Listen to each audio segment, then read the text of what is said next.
Hello, I'm Nwandi Lawson. Today I'm sitting down with Dr. Hussein Adia to learn more about his life journey in the book that he's recently released. It's called Foreigner. Thank you very much for being here and sharing a little bit. I'm glad I'm here, and I was looking forward for this occasion. So let's begin with the title. You know, there's been a lot of discussion in the media, in politics, throughout social media about the issue of immigration and how Americans are choosing to welcome or maybe not to welcome immigrants. So I'm wondering what you're trying to convey in the title of your book, Foreigner. Yes. It's interesting that at the time that I came up with this idea to write this book, the subject of immigration and refugee was not in the public domain, and it was almost 8, 9, 10 years ago, suggested by actually my good friend Hilary Chapman, that the story of your family and your plight of Baha'is in Iran and immigration of many Baha'is after 1979 revolution in Iran is a very good subject to write a book together. So we began to put the pieces together, and it was just published by George Ronald. Good timing, because with the advent of new president and with all the what's happening in Europe with the all the immigrants who are coming from Africa and Syria and other places, I think is a very good timing as far as the book Foreigner concerned. I try to convey that many of these people who leave their home and leave their birthplace and hit the road, they are not doing it because they want to do it. They're doing it because they have no other choice. They are either persecuted religiously or politically or racially, and they had no choice but to leave everything behind, burn the bridges behind them, and hit the sea and hit the road. And even though I had the mixed bag, I was not really necessarily came to America, because at that particular point I was not persecuted. I came to advance my education and develop a better life for myself. But historically, the Baha'is in Iran always been on the move because they were constantly persecuted, and I was a member of that community. It might be helpful too to share what the Baha'i community is. What is it's a religion? It's a world religion, but what is that community? The Baha'i faith actually started in 1844. It was another movement or another faith that preceded that called Babi. But then manifestation of God by the name Baha'u'llah came to the picture, and he brought about the new laws and new ordinance that which Baha'is feel like is befitting the 19th, 20th century and the first 1,000 years that we are facing. We believe, Baha'is believe, that there's a series of prophets coming one after another one, and God sent them to guide the humanity. And Baha'u'llah was the latest, and there will be other in the future. And my family were some of the first groups who became Babi and later on Baha'i. And many of them, I think, is in detail I explained their tragedy and their plight. Many of them gave their life for this faith. And you wrote about that in one of your previous books. I did, yes. What happened in my village of Neiris was one of the major events that took place in early days of Babi and Baha'i faith. Thousands of people lost their life, and an amazing figure by the name Wahid was the leader of this local upheaval. So between Neiris, another place was Zanjan, and also Fort Tabarsi. These three are considered the three major upheavals and events that took place during Babi dispensation. And so I decided to write extensively about Neiris, and the book Awakening and now the book Foreigner is all about that. So you and your co-author, Hilary Chapman, now in this book, Foreigner, have set about kind of chronicling your journey from your birth home in Neiris in this village that you're describing, and then eventually into the village in Manhattan, in New York. And so I'm wondering if you can tell us a little bit more about what it was that even from your childhood gave you the idea that you were going to journey, that you were going to travel. I always was a restless person.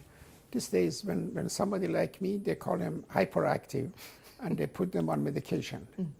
But thanks God, those days there was no medication. Otherwise, I would become quite subdued, and they would probably kill all my energy and interest. And because of this restlessness that I had, as Annie mentioned, I was constantly on the move. And the trouble was that I have caused a great deal of headache even for my parents and things like this. So you have some episodes that are recounted in the works that you've written about how this plight of the Baha'is and the relationship to Muslims and others in Iran really caused some episodes. Some of them were violent, some of them were uncomfortable. What was the relationship for the Baha'is in Iran when you were growing up? The majority of the Baha'is in Iran, historically, in 19th, 20th century, they were living in the small town and villages. And in the small town and villages, you cannot hide, and you're obvious. Everybody knows that who's Baha'i, who's not Baha'i. So you could be easily subject to all kind of harassment and persecution. Actually, I often say that or heard that some of my Afro-American friends complain that because of the color of their skin, they often are prejudiced. And so in a small town, they have the same thing because it's so obvious they're Baha'is. And I don't want to exaggerate, but it's amazing their manner, the way they dress, the way they carry on, the way they show some more respect for the others. It was obvious sign that they're Baha'is. And this would actually antagonize the majority Muslims, and they would make them a subject of all kind of ridicule and attack. In the month of Muharram, which I remember very clearly, that was the time that we were always afraid of being attacked. Because in that particular month, 1,000 years ago, Imam Hussein, who was the grandson of Prophet Muhammad, was martyred. So the Muslim, even these days, the Shia Muslim, they commemorate that occasion, and they go crazy, they go wild. I remember we noticed a mob was coming toward our district, and we all run inside the house, and we close our door. But I had a nice, beautiful dog. This poor dog didn't get a chance to get in, but they had to lock the door before the mob get to our house. And they stoned the dog to death. And that scene always was in my mind for many years, to see the dead body of a dog behind the door.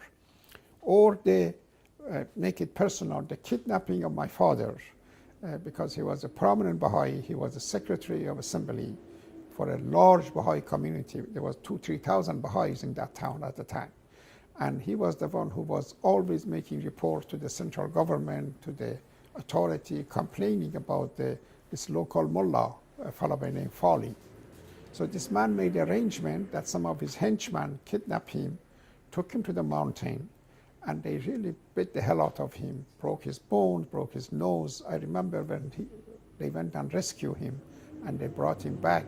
He was bloody all over the place, all over his face and body. So these are the personal experience I remember. Now imagine we can increase this by thousands of what these poor people go through on any occasion. So a migration of Baha'is took place from a small town to the big cities. They come from Nevis to Shiraz, they went to Tehran, then other places. And then after 1979, when Khomeini came to power, then there was a mass migration of the Baha'is leaving the country.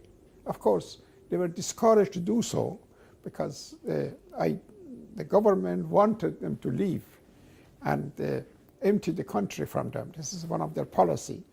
And they were discouraged from doing so, but some of them could not take it anymore. So about almost 20,000 of them came to America. Many thousand went to Australia, to Europe, and other places. So the persecution and the killing of the Baha'is and destruction of their homes and their cemetery and their business been going on for the last 100, 150 years. It reminds me often what I seen in a movie or what I read about what the Ku Klux Klan was doing to the small community of black villages and towns, that they would go there, cover themselves, burning the cross and lynch them and all that. There's such a great similarity between that and what the black people went through in this country.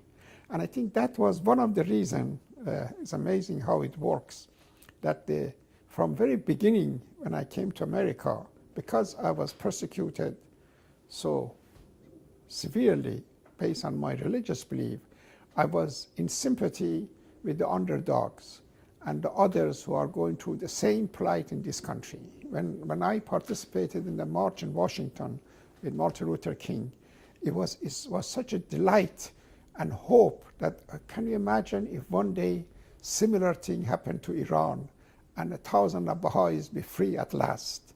And then later on, I got involved in formation of a school, Harlem Prep, I'm sure because of the same reason. Tell us about Harlem Prep. I'd love to. There's a Baha'i school in the state of Maine called Greenacre, and it basically has been our second home throughout our life in America with my children and grandchildren.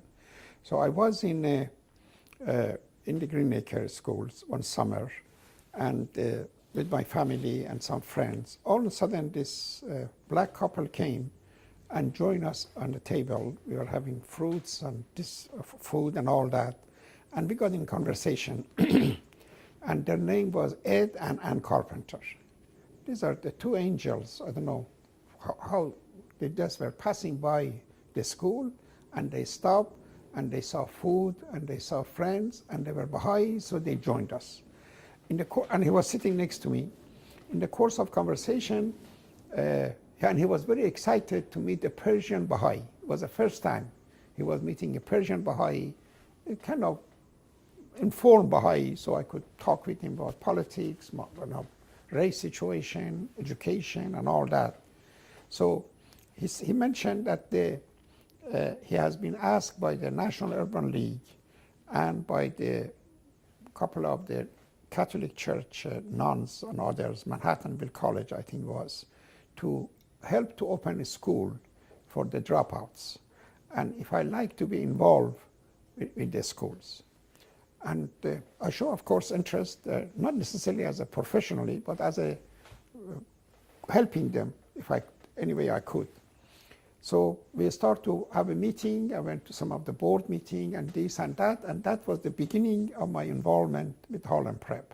And it was, believe me, heaven on earth, because sometimes when you do some good, and I don't want to brag about it, you have to wait quite some time to see the result. But in Harlem Prep, you see it day by day. Instantaneously, you see the changes. You see a kid come to school in September.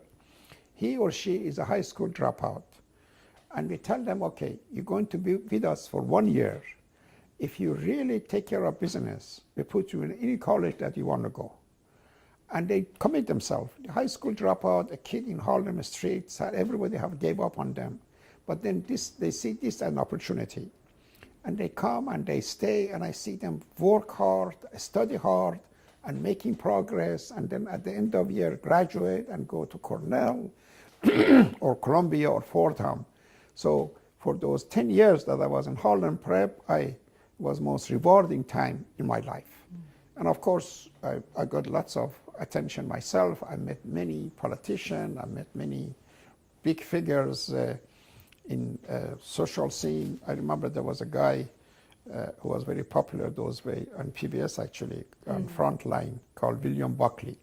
Was a very conservative, he's a little bit of idiot, but that's what he was. So he called up and he wanted to come and visit the school because he has read the article in Time magazine about the school and he wanted to see it. I was really reluctant for him to come because I was afraid he comes and he does things or say things and create some problem. But anyway, I said, sure, come. So he came with a couple of his buddies, I think from Connecticut.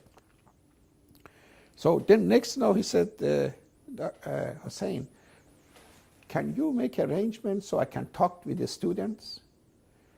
So I said, okay. So what we had, the school was a open space things. And so we quickly moved all the petition, moved the chairs, and we set up a huge assembly room, 500-600 kids, and plus he got in a microphone and he talked about the education and this Yale University, and I think he wrote the book, God is Dead at Yale or something. He wrote a famous book, talk about that. And of course, a student jumped on him, attacked him because of his political views and all that. And he took it. He was used to it. At the end, what I remember, he came to my office. He said, Hussein, I'm going to make a contribution to a school, but I don't want, he was a very rich man, by the way. He was in oil business. But I don't want none of the students or anybody to know about this. I said, go ahead. He wrote a check for $50,000. At that time, it was late 60s, early 70s. God bless him. That took care of our payroll for almost a month or two. So we had senators coming, governors coming, writers coming. Jonathan Kozell was a famous writer. He wrote extensively about the school. The school has become really a magnet for the what can be done if you really commit yourself and give it all. And I think one reason was also successful because we practiced the Baha'i principle. Good number of faculty members, of course, the headmaster and myself as assistant headmaster were Baha'is.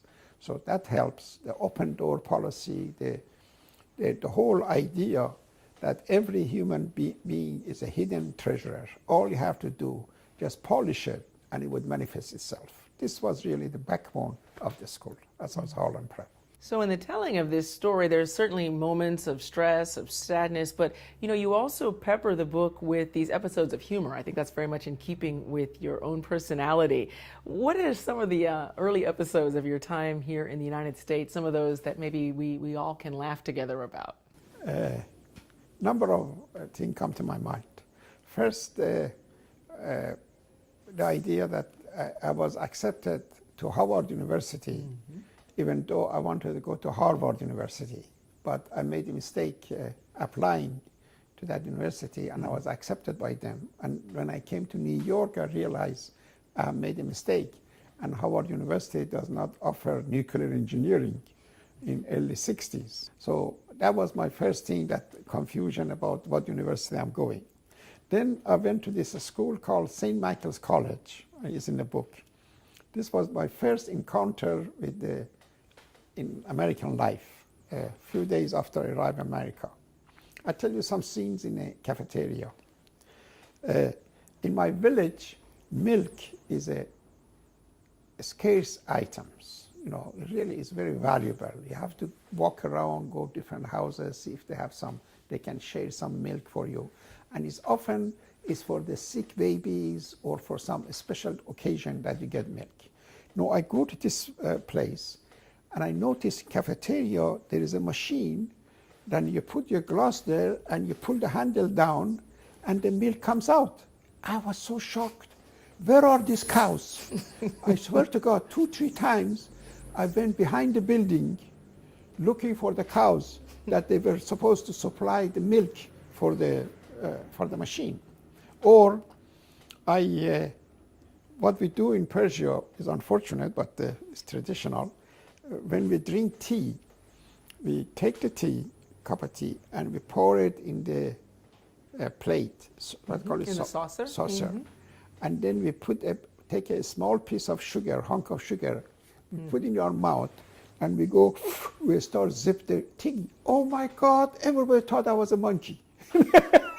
Not the American way, huh? No, this is not the American way of drinking. I was fired for so many jobs because I had to work to support myself. So I got the job in the paint factory. I got the job in the mail delivery. I tried to sell encyclopedia. What else I did? Oh, I was a bellboy in the hotel. But those stupid luggages were so heavy. Those days there was no wheel on the luggages, so you have to carry them.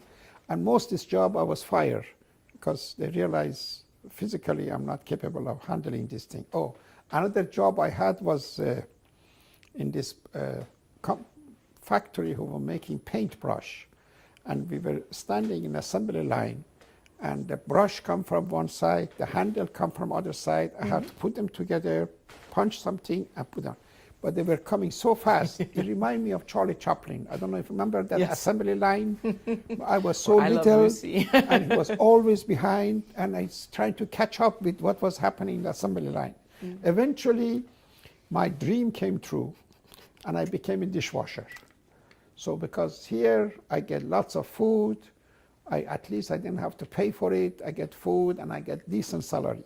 Do you want to hear more? Well, I mean, those are some really, really good examples. examples. I'll tell you one more. It's a very cute one. I went to this restaurant, hamburger store, and they had the glass door. I was so much in a hurry to get in that I went right through the glass door, cut my hand and cut my forehead. They called the ambulance, went to hospital. They put the stitches all over. And then a few weeks later, my landlady, she said, they used to call me Jimmy. Jimmy, somebody wants to see you.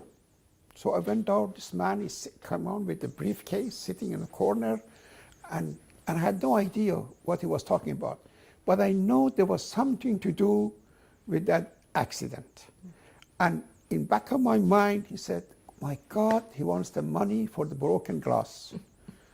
And he mentioned something, $300.